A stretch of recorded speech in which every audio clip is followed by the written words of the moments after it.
apparently, Do you think we need another commission? Committee. No, this time it's a committee, not a commission. no. Okay. I think we just need confessions and apologies and compensations. And compensation. Because people know who did what here. If you know, you know. If you're watching, You know. And if you watched, you still know. Okay, still on the Herald, First Lady speaks against drug abuse.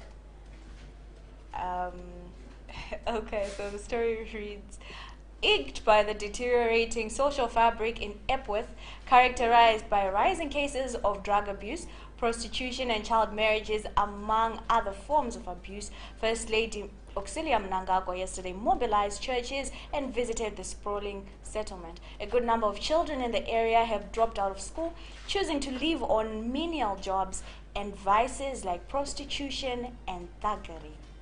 Oh, the other thing, why, thuggery is a word. apparently, Okay. yeah, so it ends up, people end up resorting to these things because of lack of unemployment. So it comes back again to our country. Let's not address why, certain things are happening. Let's look for the root cause. Why are people even behaving like that? Exactly. A wise man once said. So, there it is. But they're entrepreneurs. Oh, I'm not saying... The thugs and the sex workers, they're entrepreneurs. I don't know about the thugs, though. But then I feel as though even in any country, you will find a very first world country with good economy, you will find prostitution. You will find maybe thugs there, But I feel like the prevalence, won't be as high as it is. You won't have like 15-year-olds, 14-year-olds partaking in that when kids are actually supposed to be in school, but they can't be in school because there's no money. So yeah. Epworth. Political issues ain't for the courts. It's a cat and mouse game on Chamisa. And he says, Chawara Chinwish. This is Emmanuel Nyakonda. Zim India use ICTs to upgrade rural women, and this was still on the Herald. Government in partnership with India is working on upgrading ICT centers in rural areas to ensure women have access to information technology. This was revealed by Minister of Women's Affairs, Community, Small and Medium Enterprises Development, Dr. Sitembi Sonyoni, while officiating during the International Day of Rural Women in Harare on Tuesday. Minister Nyoni said incubation centers are being ensured that ICT service centers reach rural areas. And I quote, "My ministry is working with the Ministry of ICTs to ensure that there are ICT centers in rural areas so that women can access information technology and be digital. We have established service centers in every province, as there are about 2 in every province." But before we go to the next story, how do you officiate a celebration of the International Day of Rural Women in the capital city, in Harare? Balance me.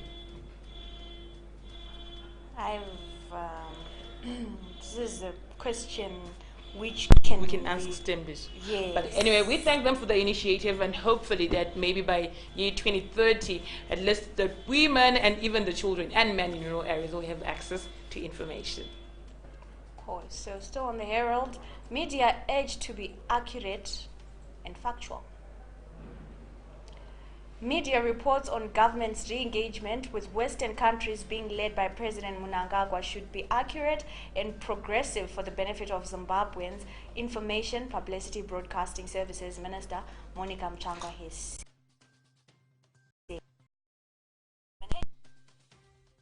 yesterday. So this is a call to all media and journalists and, to report to the president's re-engagement. After the First Lady was speaking on drug abuse during her visit to Epworth, Emmanuel is saying, First Lady must understand there are no jobs to keep them busy. Cutting corners every time. Emmanuel is on the cutting corners tip. Today, yes. And remember that this October, as a nation, we are having the Cybersecurity Awareness Month. That's the whole month of October, which was officiated by the Minister of ICT on the 1st of October. So, and we'll read the story. Zimbabwe declares war on cybercrime. We're still on the Herald.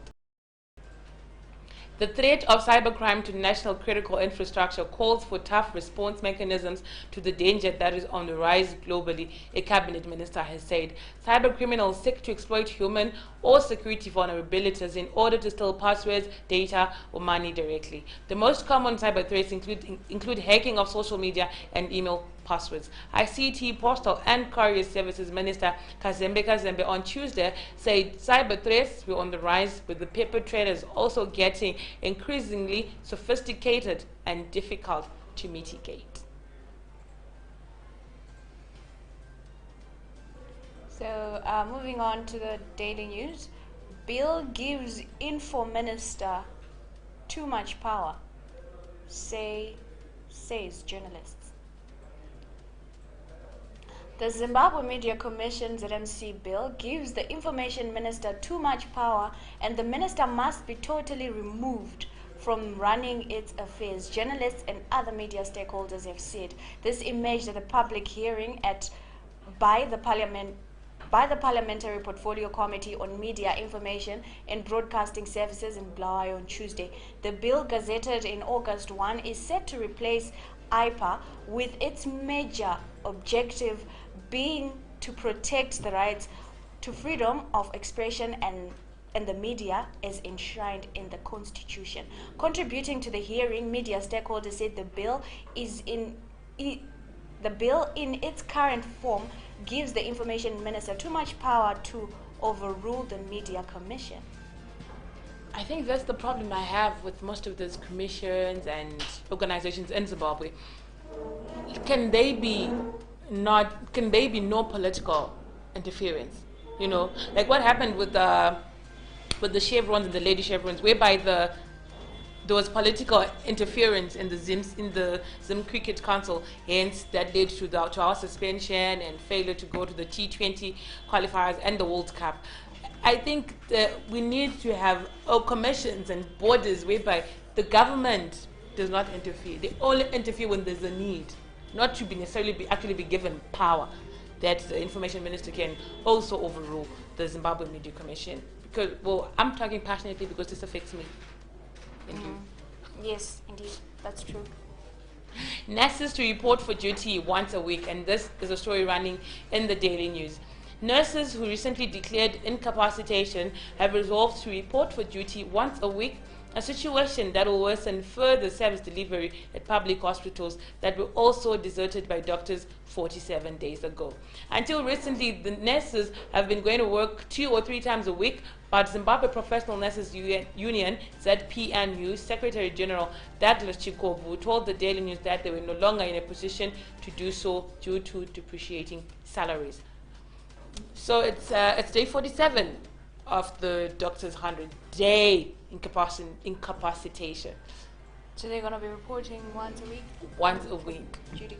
So if you're pregnant and you want to go to scale, or if you're sick, then you just pray that particular day you want to go to that particular clinic that you're going to pray the nurses are going to be there, because out of 6, they're only coming once. Yeah.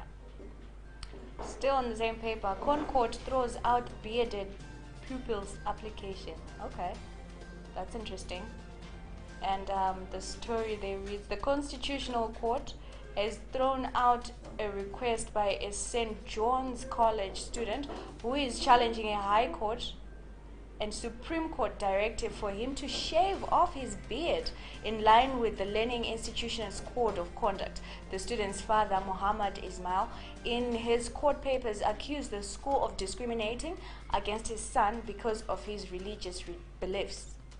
After failing to find joy in the Supreme and High Courts, Ismail decided to seek leave to appeal to the Constitutional Court.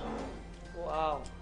Wow, so apparently the Concord then threw out the application, so it's not really... It doesn't matter to them. But what do you think, though? Like, he's part of the beard gang, and, you know, He's saying like I You see like, my face? uh-huh. You're talking about the beard No, gang. no, put your Okay, I'm putting my tongue back. Licking your mouth. But okay, now I'm smiling. It's beard gang, man. So what I think is they should let him be part of the beard gang. Yeah? Let him flourish. You took the words right out of my mouth. It's just beard anyway. Are you sure? I've seen kids with dreadlocks going to school with their dreadlocks now. Well, it's now a thing. Back in the day, you'd never see kids going to school in dreadlocks. But now you can see kids going to dreadlocks. Because some are actually part of the Rastafarian religion. So, I mean, if it's, well, I think if it's religious, then yes, they should let him keep his beard. If it is because of religious causes, then yes, because not everyone, they need to understand, let's say they're Muslims, it's not everyone who's a Christian in Zimbabwe. Despite the nation being a Christian nation, not everyone is a Christian. Some of us adhere to ATR Of course. beliefs, so, and Yeah, some are but then Muslims, again, so. but why is the school? Why did they feel like they had to take it to a high? President Sydney Pilane has said Zimbabwe, whose 2018 harmonized elections were disputed, has no moral authority to lead the SADC election mission supervising polls in that country set for October 23. Zimbabwe Foreign Affairs Minister Sibusiso Moyo was appointed by President Mnangagwa to lead the Southern Africa Development Community election observer mission for Botswana's 2019 general elections as part of Zimbabwe's responsibility as the chairman of the SADC organ on politics, defense and security. Pilane on Monday said those officials, Moyo, and these observer mission from countries that don't hold credible elections must not be included in the observer missions. Felane is on fire. He ain't tripping. He ain't playing. Wait, SB Moyo is a guy who was on our screens and saying the situation in the country has reached another level. Here's the guy, right? I'm sorry, guys, but TBT, throwback. exactly. You know what? Yes, makes we should sense. we should have gotten that video Yeah, it would be and so thrown cool. it back to people. We're going to tweet that video. Yes. Whereby he says, with the piece of paper, the situation in our country has reached another level. But anyway, so Pilane, who's a part of the opposition party in Botswana, is saying SB Moyo has no right And his entourage. and his entourage have no right at all to be leading, to be part of the observers of the Botswana elections, which are to be held on the 23rd of this month, because our own elections, according to him, are questionable, and our own. Okay, I will not go there because some people question the legitimacy of our own president, but I'm not going to go there. So I'm just saying, SB Moyo is not welcome in Botswana. According to Pilane. According to Pilane, is not welcome in Botswana. So moving on, government accountable for threats, says ZCTU.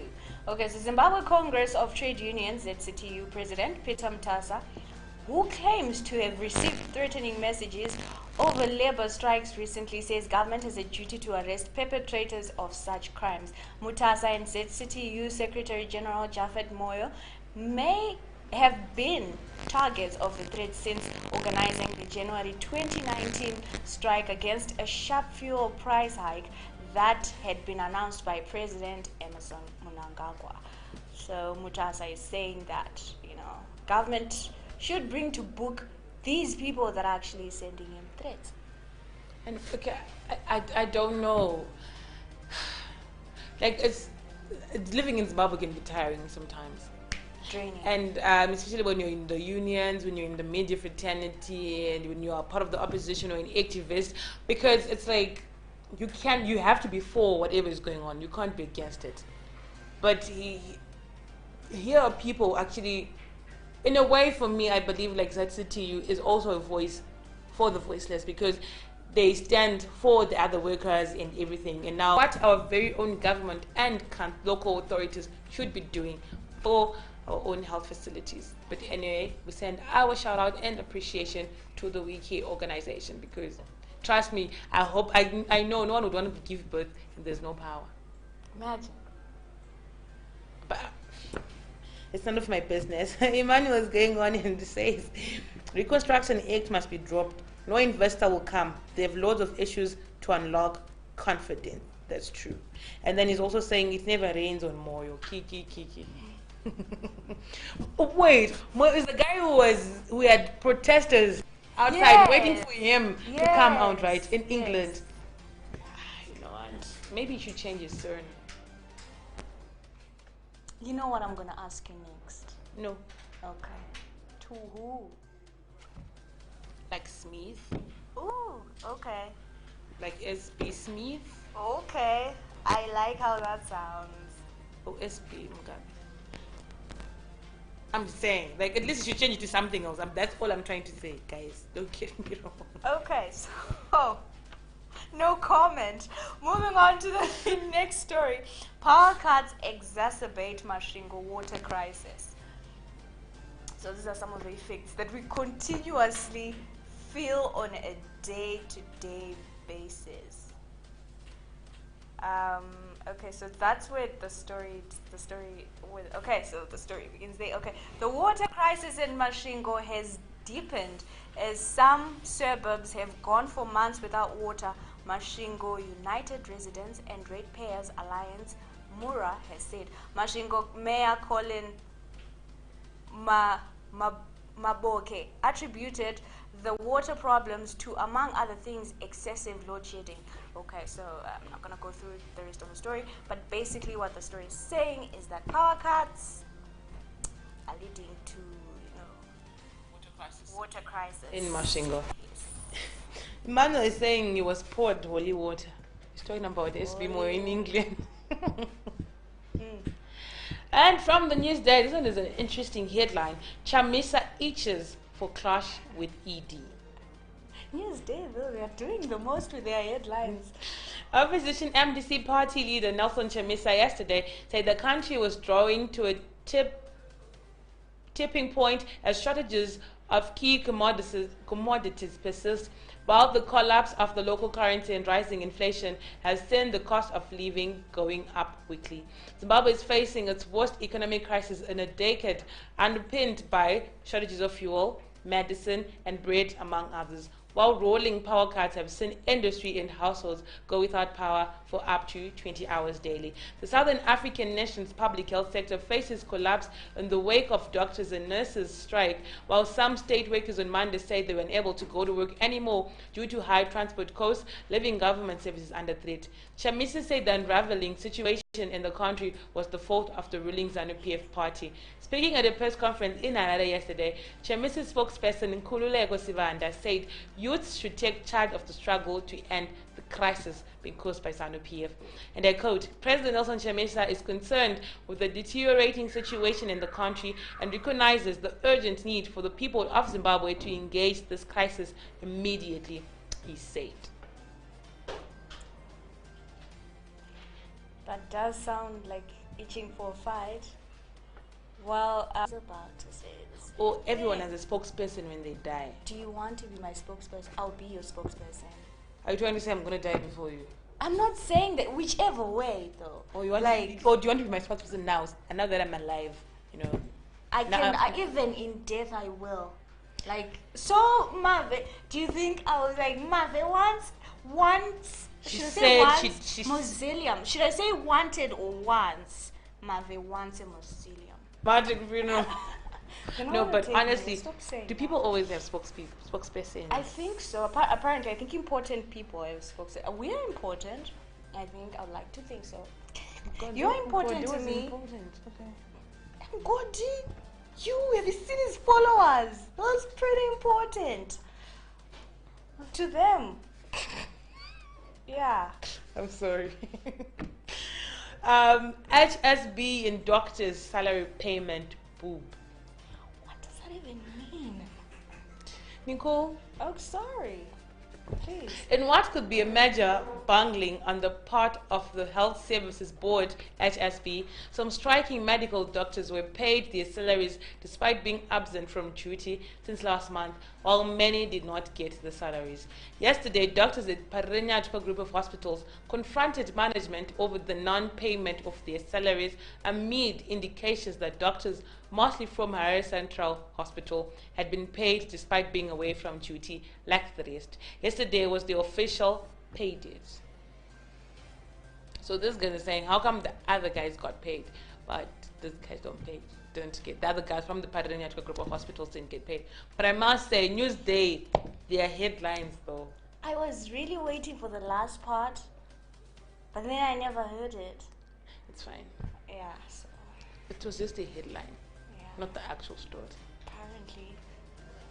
A little bit disappointed there, but still on the news day, media co-regulation way to go, says government. Information Ministry Secretary Ndawaningi Mangwana has said government is amenable and to co-regulation of the media industry under the ZMC bill currently at the drafting stage. So this is the same story as the one that we read from the Daily News. Is he related to Nick? What? Is he related to Nick Mangwana? He is Nick Mangwana. That's Nick Mangwana Ndawaningi. Yeah. It's like Nick is like his bougie name. Oh, but then but then Newsday likes using this name, Ndawaningi. I thought it was someone else. Oh my god. I think So Nick is his bougie name. Yeah. Then like Ndawaningi is Nick. the one from the great grandfather. Nick Mangwana. I mean, if you ever. Yeah. Now if I tell you Nick Mangwana. Hi, my name is Nick. Nick Mangwana. No, hi, my name is Nick. And Mangwana. hi, neurosurgeon Aaron Musada has accused the institution's Department of Anesthesia and Clinical Medicine of neglecting and refusing to attend to patients in need of urgent surgical operations. He said this had resulted in the unnecessary death of many patients at the country's biggest referral hospital. Musada made the remarks in his court application in which he is seeking an order to compel the hospital's authorities to nullify an adverse report against him, which it authored and kept in his personal file. The report suggests that the surgeon carried out an unprocedural and inappropriate operation on a patient despite the fact that the hospital's head of anesthesia and clinical medicine refused to assist him. But did it then save a life? I think it did save a life, like the headline is saying. By the end, it was the authority had not agreed for him to do as such. Okay, still on the news day, spear-wielding Marange man rapes daughter. A 44-year-old man from Marange in Manicaland has been arrested on charges of raping his 16-year-old daughter on different occasions while wielding a spear and a knife. The man appeared before Mutare Magistrate. Okay, sorry, I'll take that again. The man appeared before Mutare Magistrate, not Balga Muchineripi, who remanded him in custody to October 30 and asked him to approach the High Court for bail application. So But interesting names in the newspapers. I know, not Balga. But this is cliche. Oh, the irony of it. Is it? In 2019 is the prices are going up. You're going to eat bao, like you say. But anyway, this is a very sad story. As a 44-year-old man is being accused of raping his 16-year-old daughter. Wielding a spear and a knife. But you're powerful. As a man, you're already more powerful. Like he has more strength than a 16-year-old girl. So why else did he need a spear and a knife? And the fact that he is the dad to this child already. It's like the levels, they are not the same for both men and women. Because, it's usually the men. But there are women who rape too. Exactly, so yeah. But in this case, why would you rape your own daughter? The thirst is real. It is. But it's not thirst. I think. No, it's not. It can't be. Is it a demon? I think it's sickness. It's like sickness, like mental sickness. Oh, okay. Yeah. But I think, okay, you know what? I'm failing. I'm failing to understand why a dad would rape his own daughter. You're 44 and she's 16. Imagine. And she's scarred for life. Well, this is an alleged rape, but I'm hoping we'll get more on the story later on. BCC questions government sincerity to capacitate council clinics. The Bulawayo City Council, BCC, has cast doubt on government's offer to capacitate local authority clinics that are overwhelmed by patients after doctors at state institutions downed tools last month. Health Minister Obadiah Moyo on Monday said plans were afoot to capacitate council clinics in Harare and Bulawayo in the wake of a strike action by doctors that has crippled operations at central hospitals. So I'm guessing the BCC is simply saying that the government and the ministry and the relevant ministry, which is the Ministry of Health, are not doing enough to capacitate council clinics because of the hospitals, these guys are getting so many more patients who on a normal day would have usually gone to the central hospital. But now they're forced to go to the clinic. Okay, so ladies and gentlemen, and everyone who's watching, thank you so much for watching. That's all we had for you today on Morning News. And usually I like you to sign off because, like you say, it's such a nice way. It makes me seem so cool. But before you do that, please remember to subscribe on our YouTube page and also follow us on Facebook. And actually, you like us on Facebook and follow us on Twitter, which is TechMacTV, and also check out our online news websites, www.technomag.co.zw, that's for our technology news in Zimbabwe, and www.techmag.tv. That's usually confusing for our general news, your politics, your business, everything that is going on in Zimbabwe at the moment. So it has been lovely, it has been interesting telling you what's in our local papers. And also remember, please go and subscribe to our YouTube channel, TechMacTV. So from myself, Marvelous Chibagidi, and my beautiful co-host Nicole, and the crew behind the scenes, which we hope you finally get to see one day. And they are waving at us. And they're waving at us right now. So from us and the crew behind the scenes, we're saying goodbye for now, and have a marvelous one.